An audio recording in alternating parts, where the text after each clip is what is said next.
Hello everyone. इस video में आप देखने जा रहे हैं लेथ मशीन का जो टूल होता है उसके ऊपर किस तरह से मशीनिंग परफॉर्म की जाती है। तो यहाँ पे आप देख सकते हैं वर्टिकल मिलिंग मशीन है और वर्टिकल मिलिंग मशीन का चक है। चक के अंदर आपका मिलिंग कटर लगा रहता है और यहाँ पर मिलिंग जो लेथ मशीन का टूल फोर्जिंग होके आया है उसके फेस होता है, उसके ऊपर मशीनिंग परफॉर्म किया जा रहा है। बेसिकली इन्होंने एक कस्टमाइज सेटअप बना रखा है जिसमें फेस के लिए एक अलग मिलिंग मशीन यूज़ कर रहे हैं और आपका फ्लैंक है उनके लिए अलग मिलिंग मशीन यूज़ कर रहे हैं। तो ये आप पूरा वीडियो देखेंगे तो आपको समझ में आएगा फेस के ऊपर कैसे मशीनिंग की जा रही है और आपका जो फ्लैंक है मेजर और माइनर फ्लैंक उसके ऊपर किस तरह से मशीनिंग की जा रही है।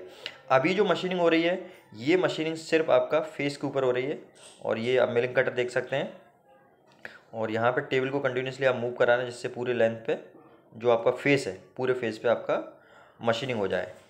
ये आप इस तरफ देख सकते हैं,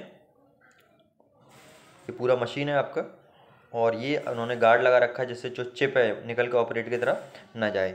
इसमें फिर आपके हैंड व्हील्स होते हैं जिसमें आपका टेबल एक्स डायरेक्शन में मूव करता है और सैडल होता है ऊपर क्रॉस स्लाइड जो कि बाई डायरेक्शन में मूव करता है और नी होता है वो पूरा नी इस कॉलम के about vertically up and down move कर सकता है। ये देखिए फोर्जिंग होकर इस तरह से टूल आते हैं और इस टूल के ऊपर मशीनिंग किया जाता है। मशीनिंग करने के बाद इसके ऊपर सीमेंटेड कार्बाइड का टिप है उसको ब्रेजिंग किया जाता है। ये दूसरा मशीन है और आप देख सकते हैं यहाँ पे भी कटर यूज़ हो रहा है और ये कटर में आपका जो कार्बाइड की टिप है वो ब्रेज होके लगी हुई है। तो इससे बेसिकली अब जो माइनर वाला फ्लैंक है उसके ऊपर मशीनिंग परफॉर्म करेंगे। तो ये मशीनिंग आप देख सकते हैं, आपने जो टूल है उसको टेबल के ऊपर क्लैम्प कर दिया है नट और क्लैम्प्स के थ्रू और क्लैम्प करने के बाद अब देखिए किस तरह से जो आपका माइनर फ्लैंक होता है उसके ऊपर मशीनिंग किया जा रहा है। और इसमें जो टूल होता है टूल बेसिकली एक एंगल पे होता है, जैसे आपको फ्लैंक माइनर फ्लैंक होता है उसमें जो एंगल्स वगैरह होते हैं रेक एंगल होता है, रिलीफ एंगल होता है, तो उसी हिसाब से आपका जो कटर है वो भी बनाया जाता है। आप देखिए इसमें किस तरह से फीड प्रोवाइड कर रहे हैं, यहाँ पे बाई डायरेक्शन फीड प्रोवाइड कर रहे हैं और जब आपने फेस के ऊपर मशीनिंग किया था तो एक्स डायरेक्शन फीड प्रोवाइड कर रहे थे, वहाँ पे टेबल को मूव करा के फीड प्रोवाइड कर रहे थे, यहाँ पे क्रॉस स्लाइड को मूव करा के फीड प्रोवाइड कर रहे हैं।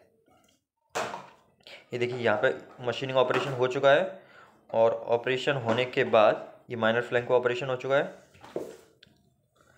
इसके बाद इसका जो ये देखिए पूरा मशीन देख सकते हैं पावर का ट्रांसमिशन कैसे होता है, बहुत सिंपल है। मोटर है, मोटर से वी वेल ड्राइव है और वी वेल ड्राइव के थ्रू फिर आपका स्पिंडल, ये मोटर है, मोटर से ये वी वेल ड्राइव है और वी वेल ड्राइव के थ्रू यहाँ पे ये दूसरी पुली लगी हुई है, इस पुली के थ्रू स्पिंडल में पावर ट्रांसमिशन हो रहा है और स्पिंडल में ये आपका बियरिंग है और ये आपका चक लगा हुआ है। इस चक के अंदर ही आपने मिलिंग कटर को माउंट किया हुआ है, क्लैंप किया हुआ है।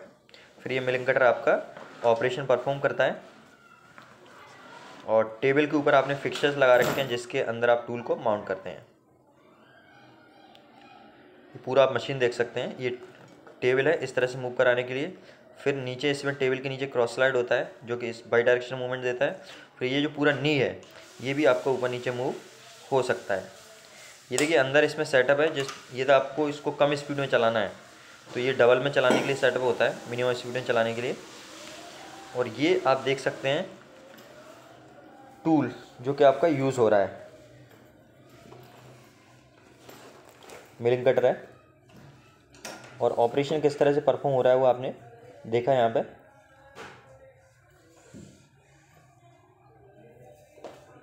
ये आपने टूल होल्डर लगाया हुआ है बेसिकली लेथ मशीन का और टूल होल्डर के अंदर आप टूल को माउंट कर रहे हैं।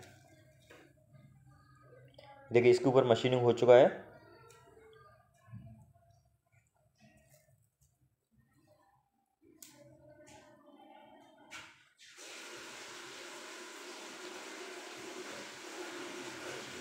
और ये आपका लेथ मशीन का टूल तैयार हो रहा है यहाँ पे। ये देखिए ये आपने जो मेजर फ्लैंक है उसके ऊपर यहाँ पे मशीनिंग परफॉर्म किया जा रहा है और इसके लिए आप लेथ मशीन यूज़ कर रहे हैं और लेथ मशीन में ये आप कटर लगा हुआ देख सकते हैं और टूल को आपने टूल पोस्ट के ऊपर क्लैम्प किया हुआ है।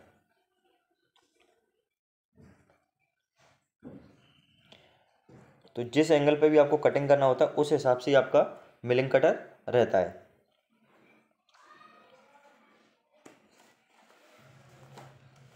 ये हो चुका है।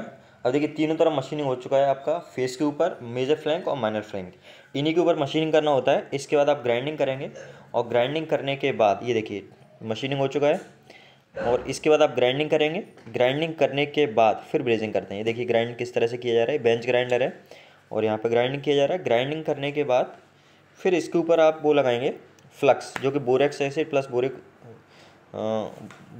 होता है। और फिर आप ये देखिए यहाँ पे इस तरह से पड़े हुए हैं, और इनके ऊपर अब ये रेडी हैं आपका ब्रेजिंग परफॉर्म कराने के लिए। ये आप शीट देख रहे हैं जो कि अब ब्रास का है, कॉपर प्लस जिंक का अलॉय होता है, जो कि as a filler material use होता है ब्रेजिंग के अंदर।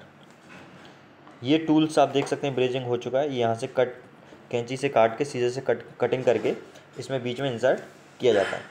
ये कार्बाइड का टिप है और ये भी आपका कार्बाइड का टिप है। यही टिप आपका कटिंग परफॉर्म करता है, बाकी जो नीचे वाला हिस्सा है वो क्लैम्प करने में काम आता है।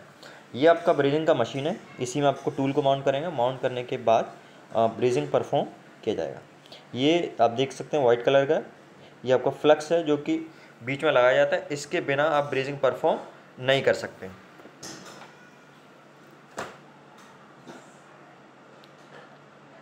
इससे रिलेटेड मैंने वीडियो अलग बनाया है, ब्रेजिंग किस तरह से करते हैं। ये इस मशीन पे हुआ है आपका, ये देखिए ये फोर्जिंग करके किस तरह से आता है, और ये आपका यहाँ पे हुआ है। सो आई होप एक क्लियर अंडरस्टैंडिंग हुई होगी किस तरह से मशीनिंग किया जाता है लेथ मशीन के टूल के ऊपर। ये आपका तैयार हो चुका है इस तरह से, और इसमें rake angle, relief angle, cutting angle होते हैं, वो सब मेंटेन किए गए हैं। Thank you.